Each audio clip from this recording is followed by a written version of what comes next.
បន្ត lesson របស់យើងបន្តទៀត ប៉ុន្តែថ្ងៃហ្នឹងវារៀងពិសេសជាងម្ដងដោយសារតែយើងបន្ទាប់ពីយើងបញ្ចប់មេរៀន Array រួចហើយអញ្ចឹងមេរៀន Array របស់យើងពីមុននេះយើងបានសិក្សាហើយពី 2D Array ហើយនិងone dimensional array អញ្ចឹងទៅអូខេអញ្ចឹងបន្ទាប់ពីសិក្សា Array ហើយយើងនៅមាន lesson បន្តទៀតមិនមែន Array ប៉ុណ្ណឹងចប់ទេយើងមកសិក្សាតាក់ទងជាមួយនឹងsearch Array តើsearch array គេធ្វើម៉េចអញ្ចឹងដើម្បីអាច search ធាតុបាន search អីបានអញ្ចឹងតាមមើលទៅវាមានដូចជា search array sort array វាមានអីគេទៀត delete array វាមានច្រើនទៀតអ្នកនាងតែសម្រាប់វីដេអូថ្ងៃហ្នឹងយើងមករៀនពីរបៀប search array នេះខ្ញុំដាក់ចំណងជើង search array តោះអញ្ចឹងដើម្បីអាច search array បានយើងតាអាញា teacher មួយមកដាក់ថា array ហើយខ្ញុំកន្លែងនេះយើងបានដឹងស្រាប់ថាយើងដាក់វាជា infinitive array ក៏បានឬក៏យើងកំណត់តម្លៃវាក៏បានដែរមានថា size របស់វាចំនួន10ហើយខ្ញុំឥឡូវចេះអ្នកនាងដើម្បីអាចsearch array បានខ្ញុំសូមសរសេរកូដបន្តិចសិនហើយចាំខ្ញុំបញ្យល់ពី process វាតាមក្រោយអញ្ចឹងមាន n មាន x អាចមាន count count ស្មើ0ហ្នឹងមកអូខេអញ្ចឹងអ្នកនេះអាចមើលលេងខ្ញុំសរសេរសិនទៅហើយចាំខ្ញុំសូមបញ្យល់វាតាមក្រោយព្រោះកុំឲ្យវានេះចឹងណាគេខាត់ពេកអញ្ចឹង array enter array size enter array size អូត្រូវតើអ្នកនេះមិនបានវាអីអញ្ចឹងអាហ្នឹងគឺ n អញ្ចឹងយើងពុំមិនក្រោយinsert n នឹងចូលសិនមកហើយមួយទៀតគឺ enter array វាមាន size មាន element អញ្ចឹងណាមាន element នៅក្នុងហ្នឹងទៅប៉ុន្តែដោយសារតែ element របស់វាយើងអត់ដាក់អីទេអញ្ចឹងណាវាមាន for loop ដោយខ្ញុំfor loop ដើម្បីក្នុងការធ្វើការងារនេះចោះដើម្បីយើងលឿនអញ្ចឹងណាទៅតជាចំនួន n របស់យើងហ្នឹងមកចឹងនេះបានសិក្សាអស់ហើយនេះមិនជាបាក់អីហ្មងនេះមិនអ្នកគ្នាអញ្ចឹង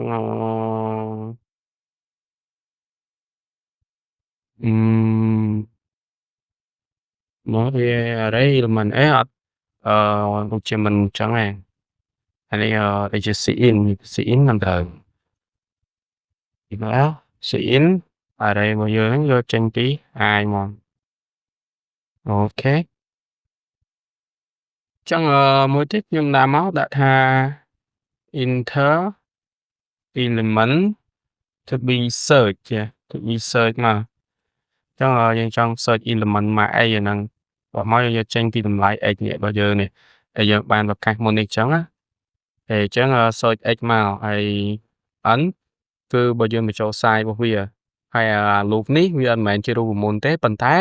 វាជាលក្ខដំណើរការនៃ array នៃ size មួយហ្នឹងយកមកថាយើងកំណត់ size ចំនួន10ចឹងហើយយើងបញ្ចូលត្រឹម5អញ្ចឹង element របស់យើងហ្នឹងក៏ដាក់បានតែ5ធាតុដែរវាមិនអាចលើសហ្នឹងឯទៅលើហ្នឹងចេញបញ្ហាផ្សេងឯហ្នឹងអូខេfor ណាមកនឹង i ស្មើ0 i ទៅជា n ហ្នឹងក៏ដែរហើយ increment ហើយបន្តមកទៀតយើងដាក់លក្ខខណ្ឌវាសិនមកលក្ខខណ្ឌថា array នៃ i ស្មើជាមួយនឹង x អត់x ហ្នឹងមានន័យថាជា element ដែលយើងបាន search ចំនួនចូលឧទាហរណ៍ថាវាមាន1 3 4 5អញ្ចឹងតើ array មកកញ្ចប់ប៉ុណ្ណឹង array ដែលវាផ្ទុកទុកធាតុទាំងអស់ហ្នឹងវាស្មើជាមួយនឹងចំនួនដែលយើងបាន search ហ្នឹងអត់បើវាស្មើឲ្យ count របស់យើងនេះស្មើ1វិញយេ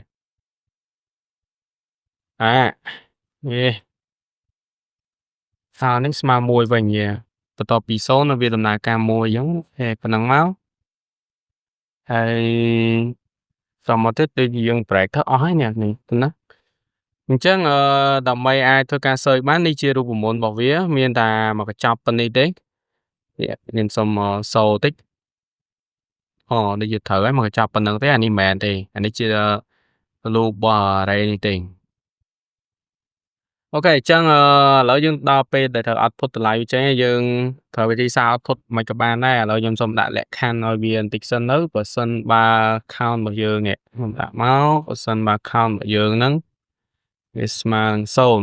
0មានន័យថាវានេះអញ្ចឹងណាហើយយើងដាក់បកពិសេសថាអឺ element in array is not found yeah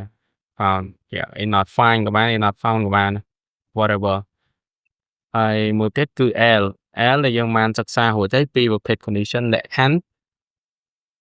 អឺអានេះដាក់0 3អត់កើតទេច្រឡំជាមួយនឹងប្រភេទ Java ទេហើយelement របស់យើងelement is ឬក៏ element had full found ដាក់ប៉ុណ្នេះទៅហើយយកចេញពីតម្លៃ x ចាអូខេដាក់ហ្នឹងអូខេបន្ទាប់មកខ្ញុំចាយពេលសរសេរកូដមកប្រាវមកឃើញថាវាមានប៉ុណ្ណឹងហើយឥឡូវខ្ញុំសុំបញ្យល់តិចអានេះវាមានន័យថា array size ចាប់ដើមដល់ array size យើងត្រូវវឹបកំណត់ array size យកតែម្ដងគឺខ្ញុំបានដាក់10បើសិនខ្ញុំអត់ដាក់ទេវាជា infinitive array យ៉ាប៉ុន្តែបើសិនខ្ញុំអត់ដាក់វាក៏ដើរដែរចាអូខេខ្ញុំគ្រាន់តែបញ្ជាក់បន្តិចណាហ្នឹងហើយ n នេះមានន័យថាម៉េច n ហ្នឹងគឺជាការបញ្ចូលនៅ array size របស់យើងនេះទេវាយកចេញពី n អញ្ចឹងដើម្បីឲ្យ array ហ្នឹងវា loop វា iterate loop មានថាវាដំណើរការម្ដងហើយម្ដងទៀតម្ដងហើយម្ដងទៀតជាលើកជាច្រើនលើកច្រើនសាររហូតដល់លក្ខខណ្ឌហ្នឹងមិនពិតគឺយើងប្រើ for loop យ៉ាផង for loop នេះវាដំណើរការវា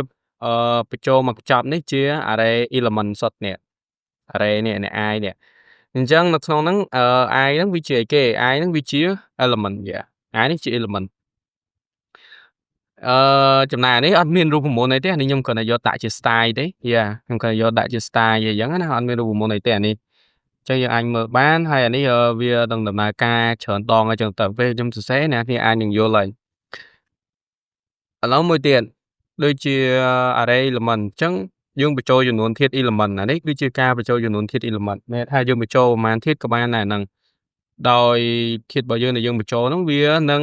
automatic ទៅតាមរយៈ size នេះហើយប្រហែលថាកំណត់ size 5អញ្ចឹងelement ហ្នឹងក៏វាចូលដល់5ដែរវាអាចចូល6ទេហើយអានេះគឺ search លេខណាក៏បានដែរឲ្យតែយើងមានelement ហ្នឹងយ៉ា element លេខចំនួនប៉ុណ្ណាយើងអាច search បានចំនួនប៉ុណ្ណឹងឯងយ៉ាហ្នឹងយើងចង់ search ហើយខ្ញុំចង់ផ្ដល់ថាមកកញ្ចប់ទូចបន្តិចនេះវាគឺជារូបមន្តរបស់វាអញ្ចឹងគេដាក់មកបើសិនបើ i របស់យើងស្មើ0នេះយើងឲ្យនៅ array នឹង element i របស់យើងហ្នឹងបើសិនបើវាកណនាប្រៀបធៀបទៅវាស្មើជាមួយ x ហ្នឹងគឺជាចំនួន element ដែលយើងបានត្រូវតែ search ហ្នឹងថាវាមានអត់បើសិនបើមានឲ្យ count វាស្មើ1ហើយ break line ចប់អញ្ចឹងបើមានកន្លែងនេះយើងត្រូវដាក់វាមកអូខេឥឡូវខ្ញុំសាករ៉ានឲ្យមើលសិនចំនួន5 1 2 3 4 5ហើយយើង search ចំនួន4អញ្ចឹងតម្លៃរបស់យើងគឺទទួលបានជោគជ័យគេអត់យើងអាច search បានចំនួន4នេះទៅអញ្ចឹងវាចប់ត្រឹម